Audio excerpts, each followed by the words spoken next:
जय श्री शनिदेव महाराज की सभी भक्तों को मेरा प्रणाम। आज मैं आपके लिए लेकर आई हूँ शनिवार व्रत की पावन कथा, जिसके श्रवण मात्र से ही शनि महाराज की कृपा प्राप्त होती है। जीवन के दुख, दरिद्रता और संकट शनि की कृपा से समाप्त हो जाते हैं। शनिदेव को ग्रहों का राजा कहा जाता है।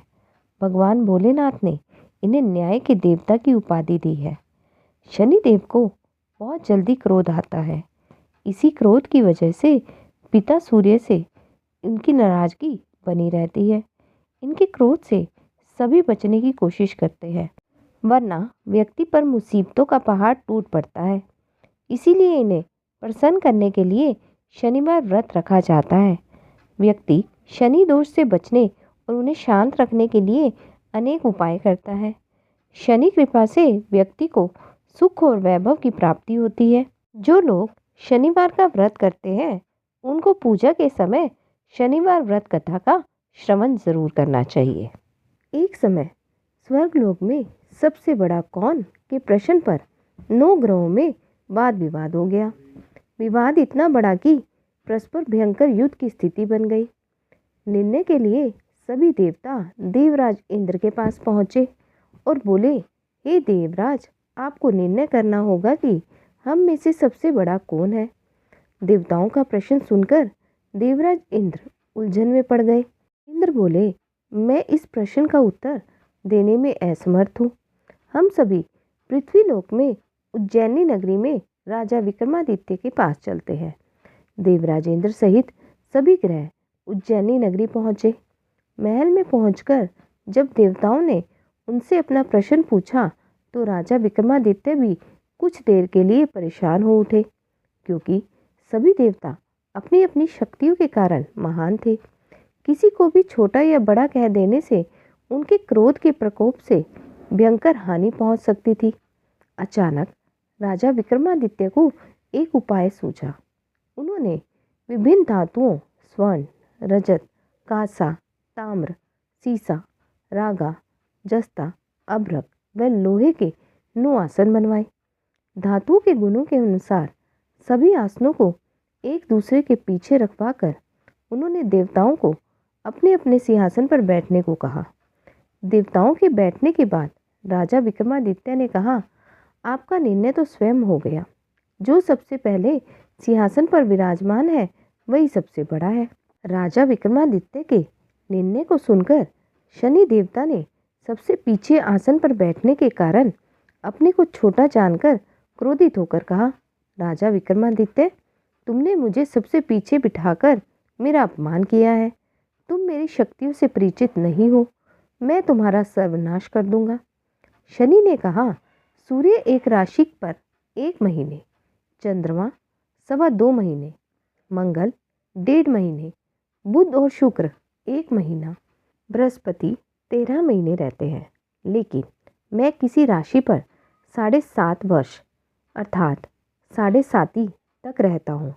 बड़े बड़े देवताओं को मैंने अपने प्रकोप से पीड़ित किया है। राम को 7.5 के कारण ही वन में जाकर रहना पड़ा और रावण को 7.5 के कारण ही युद्ध में मृत्यु का शिकार बनना पड़ा। राजा, अब तू भी मेरे प्रकोप से नहीं बच सकेगा। इसके बाद अन्य ग्रहों के देवता तो प्रसन्नता के साथ चले गए, परंतु शनिदेव बड़े क्रोध के साथ वहां से विदा हुए। राजा विक्रमादित्य पहले की तरह ही न्याय करते रहे।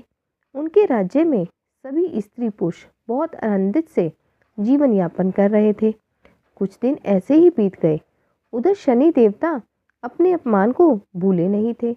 विक्रमादित्य से बदला लेने के लिए एक दिन शनिदेव ने घोड़े की व्यापारी का रूप धारण किया और बहुत से घोड़ों के साथ उज्जैनी नगरी पहुंचे।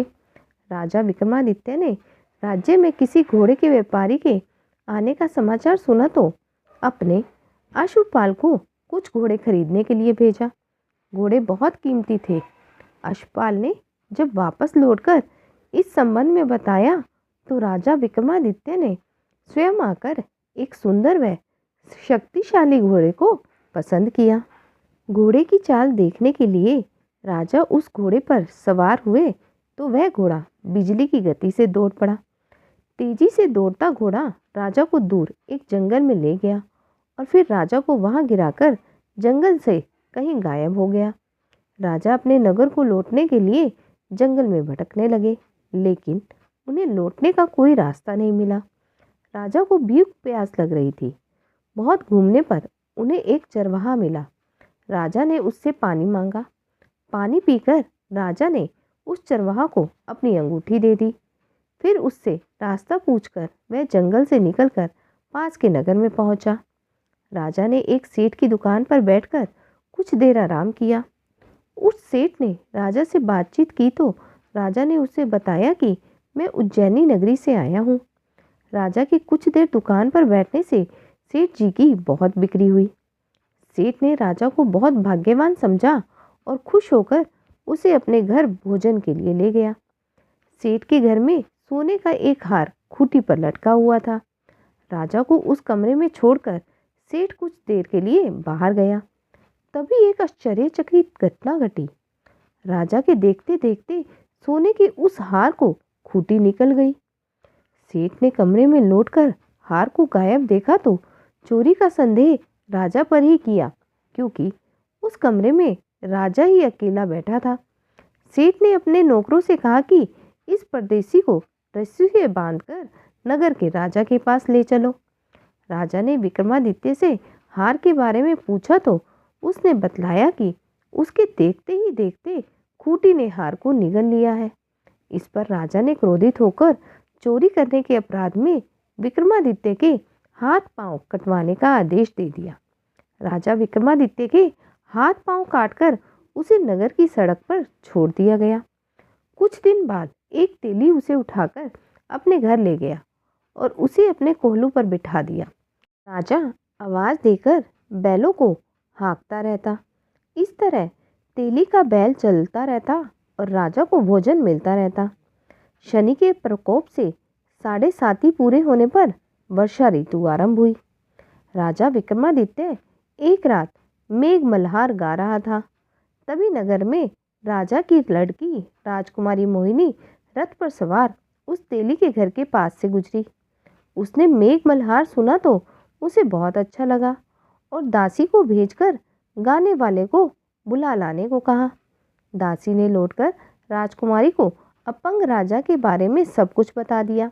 राजकुमारी उसके मेघ मल्हार से बहुत मोहित हुई, अतः उसने सब कुछ जानकर भी अपंग राजा से विवाह करने का निश्चय कर लिया। राजकुमारी ने अपने माता पिता से जब यह बात कही तो वे हैरान रह गए। रानी ने मोहिनी को समझाया, बेटी तेरे भाग्य में तो किसी राजा की रानी होना लिखा है, फिर तू उस अपंग से विवाह करके अपने पांव पर कुल्हाड़ी क्यों मार रही है। राजकुमारी ने अपनी जिद नहीं छोड़ी। अपनी जिद पूरी कराने के लिए उसने भोजन करना छोड़ दिया और प्राण त्याग देने का निश्चय लिया। आखिर राजा रानी को विवश होकर अपंग विक्रमादित्य से राजकुमारी का विवाह करना पड़ा। विवाह के बाद राजा विक्रमादित्य और राजकुमारी तेली के घर में रहने लगे। उसी रात स्वप्न में शनिदेव ने राजा से कहा, राजा तुमने मेरा प्रकोप देख लिया, मैंने तुम्हें अपने अपमान का दंड दिया है। राजा ने शनिदेव से क्षमा करने को कहा और प्रार्थना की, हे शनिदेव आपने जितना दुख मुझे दिया अन्य किसी को न देना। शनिदेव ने कुछ सोचकर कहा, राजा मैं तुम्हारी प्रार्थना स्वीकार करता हूँ। जो कोई स्त्री पुरुष मेरी पूजा करेगा, शनिवार को व्रत करके मेरी व्रत कथा सुनेगा, उस पर मेरी अनुकंपा बनी रहेगी। प्रातःकाल राजा विक्रमादित्य की नींद खुली तो अपने हाथ पांव देखकर राजा को बहुत खुशी हुई। उसने मन ही मन शनिदेव को प्रणाम किया। राजकुमारी भी राजा के हाथ पांव सही सलामत देखकर आश्चर्य में डूब गई। तब राजा विक्रमादित्य ने अपना परिचय देते हुए शनिदेव के प्रकोप की सारी कहानी सुनाई। सेठ को जब इस बात का पता चला तो दौड़ता हुआ तेली के घर पहुंचा और राजा के चरणों में गिरकर क्षमा मांगने लगा। राजा ने उसे क्षमा कर दिया, क्योंकि यह सब तो शनिदेव के प्रकोप के कारण हुआ था। सेठ राजा को अपने घर ले गया और उसे भोजन कराया। भोजन कराते समय वहाँ एक आश्चर्यजनक घटना घटी। सबके देखते देखते उस खोटी ने हार उगल दिया। सेठ जी ने अपनी बेटी का विवाह भी राजा के साथ कर दिया और बहुत से स्वर्ण आभूषण धन आदि देकर राजा को विदा किया। राजा विक्रमादित्य राजकुमारी मोहिनी और सेठ की बेटी के साथ उज्जैनी पहुंचे तो नगरवासियों ने हर्ष से उनका स्वागत किया। अगले दिन राजा विक्रमादित्य ने पूरे राज्य में घोषणा करवाई कि शनिदेव सब देवताओं में सर्वश्रेष्ठ है। प्रत्येक स्त्री पुरुष शनिवार को उनका व्रत करे और व्रत कथा अवश्य सुने। राजा विक्रमादित्य की घोषणा से शनिदेव बहुत प्रसन्न हुए। शनिवार का व्रत करने और व्रत कथा सुनने के कारण सभी लोगों की मनोकामनाएं शनिदेव की अनुकंपा से पूरी होने लगी। सभी लोग आनंद पूर्वक रहने लगे। जय शनिदेव महाराज की जय। जो भी व्यक्ति शनिवार के दिन व्रत रखता है और श्रद्धा से शनिदेव की यह कथा सुनता या सुनाता है, उनके जीवन के सभी कष्ट, रोग और दुर्भाग्य दूर हो जाते हैं। शनिदेव की कृपा सबके साथ रहती है। जय श्री शनिदेव महाराज की जय।